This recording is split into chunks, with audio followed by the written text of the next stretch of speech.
disaranke kudu lerem kan gitu. Nek enek apa-apa yes tenangno awakmu kan gitu. Jadi tetap dalam kondisi ketenangan. Agar apa? Karena makanya dulu saya pernah bilang di dalam ketenangan itu pasti ada kestabilan ya kan? Iya. Kalau ada kestabilan kan pasti ada keseimbangan. Nah, ketika kita menemukan keseimbangan itu lah dununge katentremaning ati di situ. Makanya kan dalam sasmita Jawa ki katentremaning urip dumunung ana ning katentremaning ati. Jadi ketentraman hidup itu berada di dalam ketentraman hati. Manakala hati seseorang itu tidak bisa menemukan ketentraman, ya sudah, hidupnya hanya kacau balau pikirannya, goyang terus gitu ya. Kena benturan dikit oleng, kena omongan orang oleng, ya kan.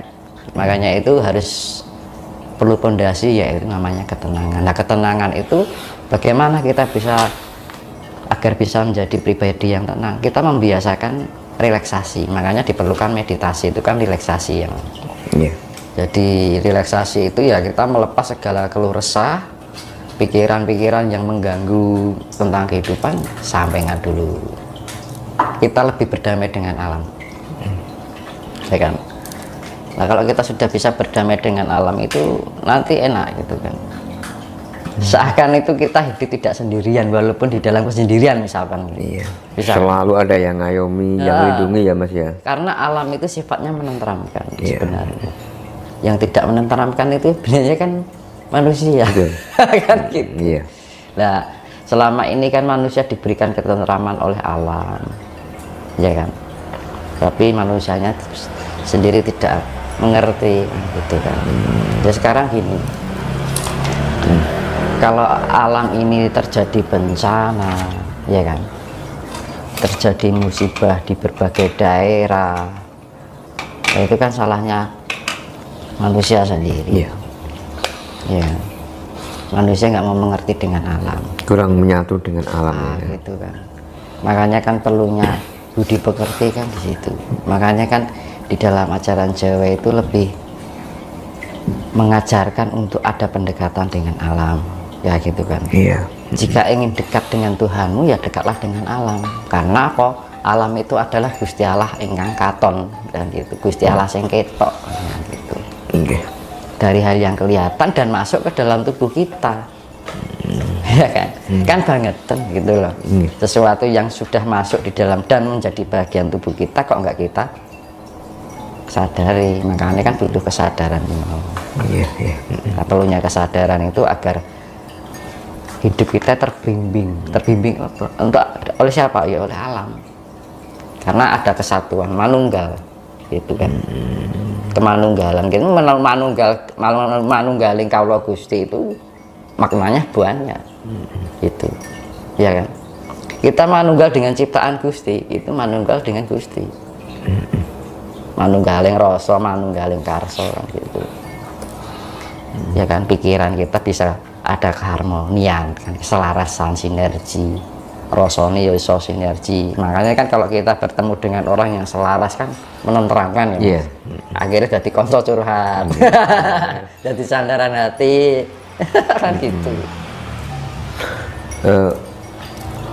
Orang bisa pandai tanpa belajar dari seorang guru, tapi belajar dengan alam bisa, Mas?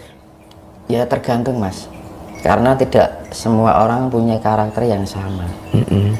Jadi genetika juga, karena setiap genetik kan nggak jarang-jarang ya Mas orang bisa belajar dengan corone wong basa Islam iki ilmu laduni. Nah itu ilmu laduni itu memang belajarnya dari alam gitu. Apa yang di hadapan kita itu adalah guru kita, ya kan? Jadi yang namanya laduni atau ilmu alam itu ya apa yang kita lihat oleh mata itu adalah guru kita. Apa yang kita dengarkan oleh telinga kita itu adalah guru kita. Ya kan? Apa yang kita rasa dari lidah kita itu adalah guru kita. Apa yang kita cium dari hidung itu adalah guru kita, ya kan? apa yang kita raba itu ya guru kita. Dan akhirnya dari 5 indera ini disatukan menjadi satu keselarasan, jangan menjadi benturan. Ya kan, ketika ini indera telinga ini mendengarkan suara yang jelek kan, ya kan, otomatis kan terjadi benturan di dalam diri, akhirnya masuk pikiran, kemudian ke hati, loro hati ya gitu. Ya, nah nek wis loro hati mlebune emosi, apa Mas? Makanya kan IQ, SQ, EQ kan gitu, intelektual, spiritual, emosional kan ngono. Nah emosional itu tidak selalu yang negatif. Nah emosional positif atau negatif, bisa positif juga kan. Nah gitu, kalau emosional yang positif itu sifatnya lebih ke kebijaksanaan, lebih bisa mendalami bagaimana cara menangani atau membawakan diri gitu ya, dalam pengendalian. Makanya kan saya dulu kan pernah bilang, barang rosokan itu kalau diolah bisa menjadi barang yang ada gunanya. Ya sama seperti kalau kita mendengarkan suara yang jelek ya. Jadi barang rosokan itu kalau diolah kan bisa menjadi barang yang ada gunanya. Nah makanya kan perlu pengolahan, perlu rosok atau perlu intelektual juga kan gitu. Daya intelektual itu agar nyaring kan gitu kan. Jadi ojo ditompo mentah kan gitu. Misalkan kita dielek-elek wong, sembah nuwun Gusti kan gitu kan. Oh, aku masih ada yang menjelek-jelekkan, berarti ada kekurangan di dalam diri saya. Nah kadang-kadang orang tertutupi ego ketika kita dijelek-jelekan sama orang, diterima mentah, yang keluar emosi. Ya kan, akhirnya diterima mentah oleh sini, masuknya sakit hati, akhirnya keluarnya emosional, akhirnya marah-marah, dendam, kebencian yang timbul kan gitu, perselisihan. Nah makanya kan ya makanya dunia ini kan perlu pendidikan nilaian seperti itu agar tidak berakibat hal seperti itu.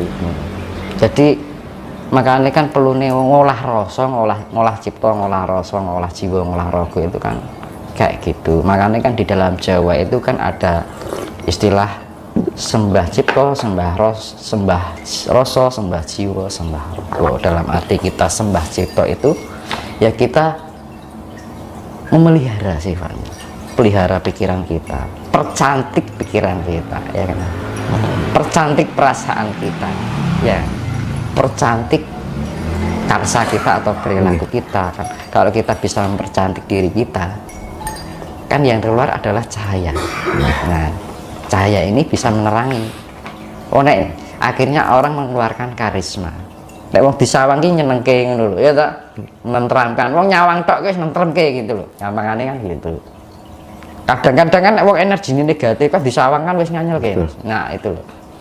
Itu baru secara ekspresi atau mungkin aura itu bisa dilihat dari luar. Dari cara ngomong atau cara bertingkah laku atau pancarannya tuh, misalkan orang yang bisa melihat pancaran atau energi itu bisa, oh ini begini, oh ini energinya menenteramkan ya kan, bisa kan gitu. Nah kadang-kadang kan orang selalu menerima dengan mentah segala hal yang masuk ke dalam indera input kita kan, input toh Mas, yang namanya indera itu kan alat input. Nek corone komputer ki read asset memory, RAM ya kan gitu. RAM ki butuh diproses oleh prosesor kan. Makanya kan kita harus, makanya kan ono cipta, ono rasa, ono karsa. Ketika informasi, makanya kan indera itu lebih dekat dengan otak ya ini. Nah otak itu mlebu ning isor. Makanya kan perlu nih ini kan perlu kecantikan lah. Yang mempercantik apa? Ketika kita bisa wening kan gitu. Makanya kan waktu saya di Lawu itu kan di Kemuning kan, kan namanya desanya desa Kemuning ya kan, ketemu yen wis wening kan gitu. Artinya kan ngomong kita bisa menemukan kalau kita sudah wening. Makanya kan waktu saya mendapat sasmitonya di situ. Aneh loh. Orang desa situ saya tanya, Kemuning itu artinya apa? Nggak ngerti. Itu tempatnya di mana Mas? Daerah mana? Ya di bawahnya Candi Cetro, di daerahnya itu.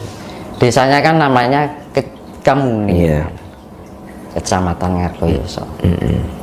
Kelurahan Kemuning. Lah, saya tuh berpikir Kemuning. Apa Sasminto yang Mas Dimas dapat Nah, ketika itu? Itu tadi Kemuning itu ketemune yang wis wening. Ketemune nek Yang wis wis wening. wening. Oh iya iya. Lah saya dapat baru kemarin itu. Kemarin lu di Lawu itu? Iya, barusan itu. Lah sampai sekarang aku belum tidur. Dari 3 hari, Mas. Iya. Ya nggak ngantuk nggak apa. Yes, iya. Fit, Mas, ya? Kadang-kadang di luar nalar gitu kan. Iya. Ya, Masih yang tapi namanya kan masih fit tuh ya kondisi. masih. Nyatanya ya ora.